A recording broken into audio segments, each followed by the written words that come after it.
नमस्कार दोस्तों, हाल ही में 20 सितंबर 2025 को बीपीएससी द्वारा आयोजित परीक्षा एलडीसी का आज हम लोग क्वेश्चन सॉल्यूशन करने वाले हैं।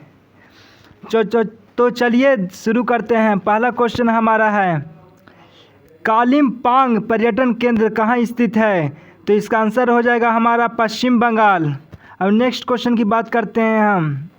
हमारा नेक्स्ट क्वेश्चन है, निम्न में से किस पर सूर्य 21 जून को लंबवत चमकता है? तो इसका आंसर हमारा हो जाएगा उज्जैन। नेक्स्ट क्वेश्चन हम देखते हैं, अब कौन सी नदी कर्नाटक से नहीं प्रभावित होती है? तो इसका आंसर हमारा हो जाएगा गोदावरी। नेक्स्ट क्वेश्चन हमारा है, कर्नाटक में वनों की सफाई का कारण कौन सा नहीं है? कौन सा नहीं है? तो इसका हो जाएगा हमारा झूमिंग कृषि। नेक्स्ट क्वेश्चन की हम बात करते हैं। अब प्रसिद्ध धार्मिक स्थल तिरुपति आंध्र प्रदेश को किस पहाड़ी पर स्थित है? यानी तिरुपति मंदिर जो है किस स्थान पर है? तो वो हमारा शेषाचलम पहाड़ी पर स्थित है। हमारा सिक्स्थ क्वेश्चन हो जाएगा छठा क्वेश्चन। हमारा छठा क्वेश्चन है, देखिए हमारा छठा क्वेश्चन है हमारा,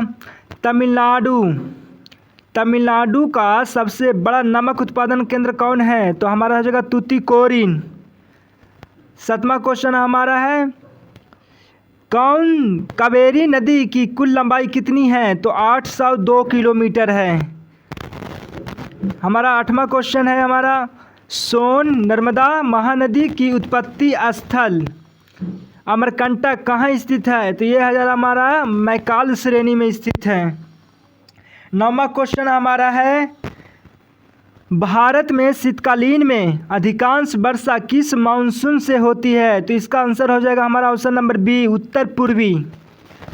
10वां क्वेश्चन हमारा है, पश्चिम बंगाल में अधिक तालाब मिलने का क्या कारण है? तो इसका आंसर हमारा हो जाएगा नदी मार्ग अधिक परिवर्तन, ऑप्शन नंबर सी। हमारा 11वां क्वेश्चन है, और हमारा 11वां क्वेश्चन है, अकबर द्वारा चलाए गए धर्म जिसे तौहीद ए इलाही कहा गया, इसका क्या अर्थ है? तो इसका आंसर हो जाएगा हमारा, इसका आंसर हमारा क्या हो जाएगा? आंसर हो जाएगा दैवी एकेश्वरवाद।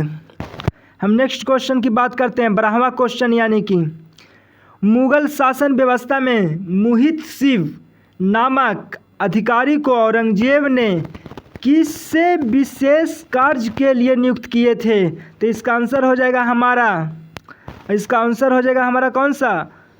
इस्लामिक कानून के अनुसार न्याय करने के लिए, यानी कि ऑप्शन नंबर सी। हम 13वां क्वेश्चन देखते हैं। हमारा 13वां क्वेश्चन हो गया, शेर शाह सूरी द्वारा जारी किए गए मुद्राओं में मुद्रा लेख की लिपि क्या थी? लेख की लिपि हमारा अवसर, यानी कि हमारा आंसर हो जाएगा फारसी और नागरी, ऑप्शन नंबर सी। हमारा 14वां क्वेश्चन है, हमारा 14वां क्वेश्चन देखते हैं। अब हमारा 14 क्वेश्चन ये है हुआ, महारानी विक्टोरिया के नवंबर 1 यानी 1 नवंबर 1858 ईस्वी के घोषणा की मुख्य बातें क्या थी? तो ऑप्शन हमारा है, साम्राज्य विस्तार के लिए इच्छा न होना, धार्मिक सहिष्णुता, देशी शासकों और नवाबों की पूर्ण स्वतंत्रता, विद्रोहियों को क्षमा दान नहीं देना। तो इसका आंसर हमारा क्या हो जाएगा?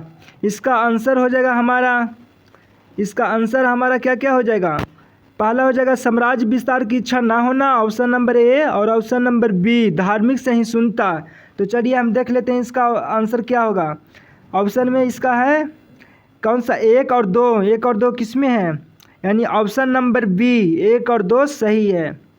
15वां क्वेश्चन की बात करते हैं हम, अंग्रेजी साम्राज्य की सीमाएं इरावदी नदी से सिंध नदी तक पहुंचने का श्रेय किस अंग्रेज प्रशासक को जाता है? यानी कि ऑप्शन हमारा क्या है? William Bentinck, Warren Hasting, Lord Dalhousie. तो इसका आंसर हो जाएगा हमारा लॉर्ड डलहौजी। 16वां क्वेश्चन हम देखते हैं। अब हमारा 16वां क्वेश्चन हो गया,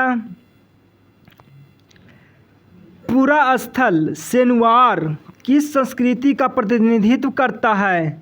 तो इसका आंसर हो जाएगा हमारा क्या? इसका आंसर हो जाएगा हमारा नवपाषाण और ताम्रप्रशान काल, ऑप्शन नंबर सी। 17वां क्वेश्चन हम देखते हैं, बौद्ध ग्रंथ विनय पिटक के संबंध में निम्न कथन में क्या सही है? तो हमारा ऑप्शन क्या है? इसमें इसके मुख्य 4 भाग हैं। बी में क्या है? बौद्ध भिक्षुओं के 227 नियम है, बुद्ध के पूर्व जन्म की कथाएं हैं। ऑप्शन 4 में है बौद्ध भिक्षुओं के 311 नियम है। तो इसका आंसर हो जाएगा हमारा क्या? बौद्ध भिक्षुओं के 227 नियम है और बौद्ध भिक्षुणियों को 311 नियम है, यानी कि 2 और 4 सही है। तो हमारा कहाँ होगा 2 और 4 इसमें? ऑप्शन नंबर सी, यानी कि 2 और 4, ऑप्शन नंबर सी। 18वां क्वेश्चन की बात करते हैं हम। हमारा 18वां क्वेश्चन है, 18वां क्वेश्चन यहाँ रह गया, मगध क्षेत्र तक सातवाहन साम्राज्य का विस्तार करने का श्रेय किस सातवाहन वंशीय शासक को जाता है? तो इसका आंसर हमारा हो जाएगा क्या? Gautami Putra Satakarni, option number B. 19वां क्वेश्चन हमारा है, सुल्तानगंज से प्राप्त गुप्तकालीन सर्वश्रेष्ठ बुद्ध प्रतिमा वर्तमान में कहाँ संग्रहित है? तो इसका आंसर हमारा हो जाएगा क्या? बर्मिंघम संग्रहालय में स्थित है। हमारा 20वां क्वेश्चन है, दिल्ली सल्तनत में शासन करने वाले गुलाम खिलजी तुगलक सैयद लोदी वंश यानी कि सबसे लंबा और सबसे छोटा राजस्व काल किस राजवंश का रहा है? तो हमारा ऑप्शन क्या क्या है? गुलाम और तुगलक, गुलाम और खिलजी, लोदी और सैयद, तुगलक और खिलजी। इसका आंसर हो जाएगा हमारा तुगलक, यानी कि सबसे ज़्यादा लंबा शासनकाल तुगलक का रहा, सबसे छोटा खिलजी वंश का रहा। हम 21वां क्वेश्चन देखते हैं अब। हमारा 21वां क्वेश्चन है, किस मामले में सुप्रीम कोर्ट ने माना कि भारतीय संविधान मौलिक अधिकारों और निर्देशक सिद्धांतों के बीच संतुलन की नींव पर आधारित है? तो इसका आंसर हमारा हो जाएगा option number D, Minerva mills case में का। हमारा ऑप्शन 22वां क्वेश्चन है, राष्ट्रपति के पद की रिक्ति को उसके होने की तिथि से कितने समय भीतर भरा जाना चाहिए? यानी कि राष्ट्रपति अगर पद खाली है तो कितने महीने के अंदर उसकी पद की भरपाई कर देनी चाहिए? यानी 6 महीना। इसका आंसर हो जाएगा 6 महीना। हम 23वां क्वेश्चन की बात करते हैं अब। हमारा 23वां क्वेश्चन है, कौन सा संविधान संशोधन अधिनियम केंद्र और राज्य दोनों स्तरों पर मंत्री परिषद के आकार को निचले सदन में कुल सदस्यों की संख्या के 15% तक सीमित करता है? तो इसका आंसर हो जाएगा हमारा क्या? 51वां संविधान संशोधन। यानी कि इसका 51वां संविधान संशोधन के द्वारा यह प्रावधान कर दिया गया कि क्या कि कुल सदस्यों संख्या का 15% तक सीमित कर दिया गया। हमारा नेक्स्ट क्वेश्चन है, हमारा नेक्स्ट क्वेश्चन हो गया 24वां देख लेते हैं अब। हमारा 24वां नेक्स्ट क्वेश्चन है, भारत के नियंत्रक एवं महालेखा परीक्षक के बारे में निम्नलिखित में से कौन सा कथन सही है? तो हमारा ऑप्शन क्या क्या है? CAG की नियुक्ति भारत के मुख्य न्यायाधीश द्वारा की जाती है? नहीं, मुख्य न्यायाधीश द्वारा नहीं, राष्ट्रपति द्वारा नियुक्त की जाती है। तो ऑप्शन नंबर 1 गलत हो गया। ऑप्शन नंबर बी में क्या है हमारा? भारत के संविधान का अनुच्छेद 148 में कह रहा है CAG की पद की स्थापना करता है। यस, ये बात सही है। थर्ड में क्या है हमारा? CAG 6 वर्ष की अवधि या 65 वर्ष की आयु तक जो भी पहले हो पद पर रहता है। यस, ये भी बात हमारा सही है। हमारा फोर्थ ऑप्शन में क्या है? उसके वेतन उच्च न्यायालय के न्यायाधीश के बराबर होता है। यस, ये भी बात सही है। यानी कि हमारा चौथा, तीसरा, दूसरा यानी 2, 3, 4 सही है। तो हम देख लेते हैं 2, 3, 4 किस में है? 2, 3, 4 यानी ऑप्शन नंबर ए में हमारा सही है, 2, 3, 4। हम 25वां क्वेश्चन देखते हैं अब। कह रहा है भारतीय संसद के प्रत्येक सदन का कोरम क्या है? तो इसका आंसर हो जाएगा हमारा ऑप्शन नंबर सी, कुल सदस्यों का 10वां भाग यानी 1/10 भाग। हम नेक्स्ट क्वेश्चन की बात करते हैं। अब 26वां क्वेश्चन देखते हैं। भारतीय संविधान के निम्नलिखित में से किस भाग में नागरिकता का उल्लेख है? तो भाग 2 में नागरिकता का उल्लेख है। और 3 में क्या हमारा है? 3 में मौलिक अधिकार। मौलिक अधिकार भाग 3 में हमारा क्या है? मौलिक अधिकार। अब भाग 4 में क्या है? नीति निर्देशक तत्व। नीति निर्देशक तत्व, निर्देशक तत्व। और 4 के ए में क्या है हमारा? 4 का ए में है मौलिक कर्तव्य। मौलिक कर्तव्य के बारे में वर्णन करता है। नेक्स्ट क्वेश्चन की बात करते हैं। भारतीय संविधान में मौलिक अधिकारों की अवधारणा निम्नलिखित में से किस देश से ली गई है? तो इसका आंसर हो जाएगा हमारा ऑप्शन नंबर ए, यानी मौलिक अधिकार किससे? यूएसए से लिया गया है। अब हम आते हैं नेक्स्ट क्वेश्चन पर, यानी 28 क्वेश्चन, यानी 28वां क्वेश्चन हमारा क्या कहता है? भारतीय संविधान का कौन सा अनुच्छेद यह प्रावधान करता है कि किसी अपराध के आरोपी को स्वयं के विरुद्ध गवाह बनने के लिए बाध्य नहीं किया जा सकता? यानी स्वयं के लिए विरुद्ध गवाह बनने के लिए बाध्य नहीं कर सकता। तो इसका आंसर हो जाएगा हमारा ऑप्शन नंबर बी, अनुच्छेद 20। अब आते हैं हम लोग 29वां क्वेश्चन।